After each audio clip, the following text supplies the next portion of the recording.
कभी सोचा है कि उत्तर भारत के ऊंचे ऊंचे मंदिर और दक्षिण भारत के विशाल मंदिर परिसर मतलब एक ही देश में, लेकिन इनकी बनावट में इतना फर्क क्यों है? आज हम इसी वास्तुशिल्प के रहस्य से पर्दा उठाएंगे और उस भाषा को समझने की कोशिश करेंगे जिसमें ये पत्थर हमसे बात करते हैं। जरा इन दो वास्तुशिल्प के नमूनों को देखिए। एक तरफ है ओडिशा का लिंगराज मंदिर, जिसका टावर सीधा आसमान छू रहा है, ऐसा लगता है मानो देवताओं तक पहुंचने की कोशिश कर रहा हो। और दूसरी तरफ तंजावुर का बृहदीश्वर मंदिर, जो अपनी भव्यता और विशालता के साथ जमीन पर अपनी पकड़ बनाए हुए हैं। दो मंदिर और दो बिल्कुल अलग अलग कहानियां। तो यही वो पहेली है जिसे आज हम सुलझाने वाले हैं। आखिर इन मंदिरों में इतने बड़े अंतर के पीछे का राज क्या है?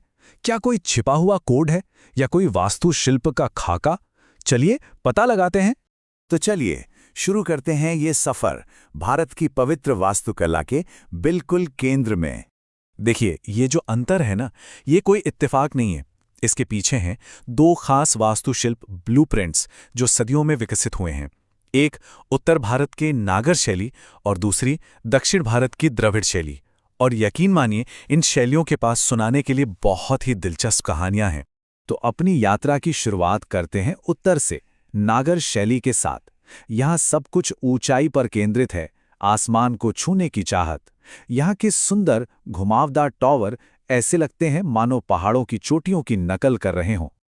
ये देखिए, नागर शैली का एक बेहतरीन उदाहरण, उड़ीसा का लिंगराज मंदिर। इसके बीचों बीच जो जबरदस्त टावर है, उसे शिखर कहते हैं। ध्यान से देखिए कि ये कैसे एक घुमाव के साथ ऊपर की ओर पतला होता जाता है।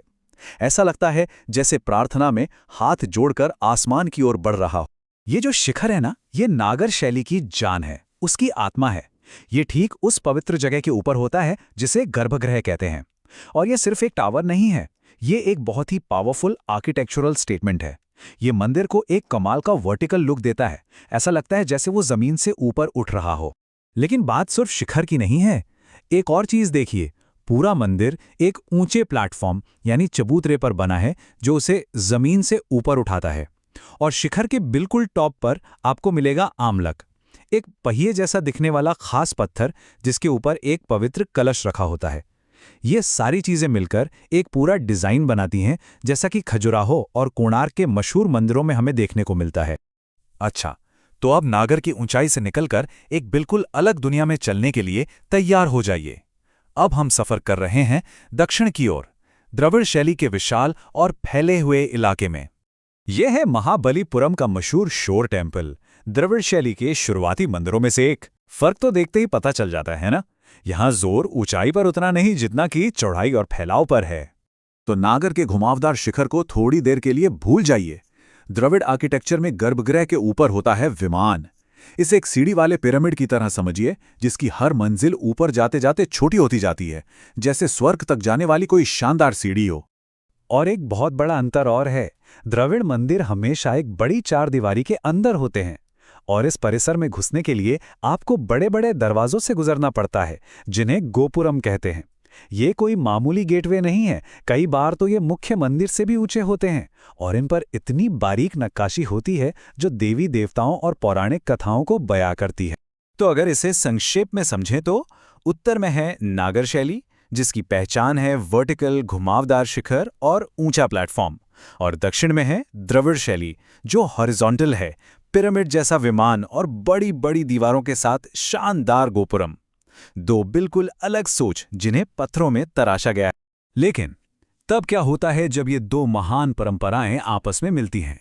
जब उत्तर का संगम दक्षिण से होता है, तब जन्म होता है एक बहुत ही दिलचस्प हाइब्रिड का, एक ऐसी शैली जो नियमों को तोड़ती है। मिलिए वेसर शैली से, जो ज्यादातर दक्कन के पठारी इलाके में पाई जाती है। और यहाँ एक मजेदार बात है, वेसर शब्द का मतलब होता है खच्चर। जी हाँ, खच्चर, क्योंकि ये नागर और द्रविड़ दोनों ही शैलियों का मिला-जुला रूप है, एक हाइब्रिड। तो जरा कल्पना कीजिए, एक मंदिर जिसका ग्राउंड प्लान और पिरामिड जैसा टावर तो द्रविड़ शैली का है, लेकिन फिर उस पर नागर शैली की तरह बारीक नक्काशी और घुमावदार डिजाइन बना दिए जाते हैं। नतीजा, दोनों दुनियाओं का एक अनोखा और खूबसूरत संगम। वेसर शैली का सबसे बेहतरीन रूप होयसल मंदिरों में देखने को मिलता है। इनके जटिल तारे जैसे ग्राउंड प्लान और हर इंच पर की गई अविश्वसनीय नक्काशी को देखिए।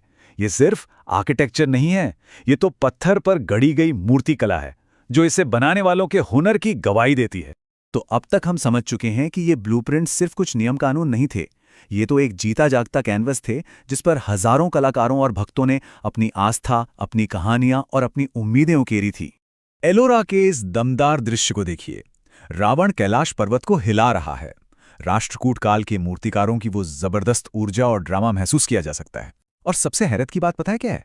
ये सिर्फ मूर्ति नहीं है, ये पूरा का पूरा मंदिर एक ही विशाल चट्टान को काटकर बनाया गया है। सोचिए जरा। और ये अद्भुत वास्तुशिल्प सिर्फ हिंदू मंदिरों तक ही सीमित नहीं था। माउंट आबू के दिलवाड़ा जैन मंदिर को देखिए। यहाँ संगमरमर को इतनी नज़ाकत से तराशा गया है कि वो पत्थर कम और हाथी दांत से बनी कोई जाली या लेस ज्यादा लगता है। ये जैन कारीगरों के बेमिसाल हुनर का सबूत है। तो यहाँ सबसे ज़रूरी बात यह है कि इन शैलियों को किसी सख्त नियम की किताब की तरह नहीं देखना चाहिए। इन्हें एक प्लेग्राउंड की तरह समझिए। 1000 साल से भी ज़्यादा समय तक बनाने वालों ने, कारीगरों ने इन परंपराओं के साथ खेला, इन्हें मिलाया, बदला और हर पीढ़ी के साथ कुछ नया बनाने की कोशिश की। महाबलीपुरम में पत्थर पर उकेरी गई इस विशाल कलाकृति को ही देख लीजिए। ये पत्थर पर लिखी एक पूरी कहानी है जिसमें अनगिनत किरदार हैं और हर एक की अपनी कहानी है। ये कलाकृति जैसे हमें पास बुलाती है, अपने रहस्यों को समझने का न्योता देती है। आखिर में हर मंदिर सिर्फ एक इमारत नहीं है, वो एक कहानी की किताब है।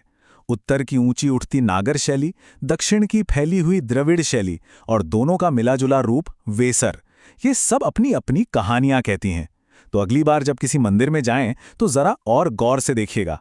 क्या पता पत्थरों में और कौन सी कहानियां हैं जो बस खोजे जाने का इंतजार कर रही हैं।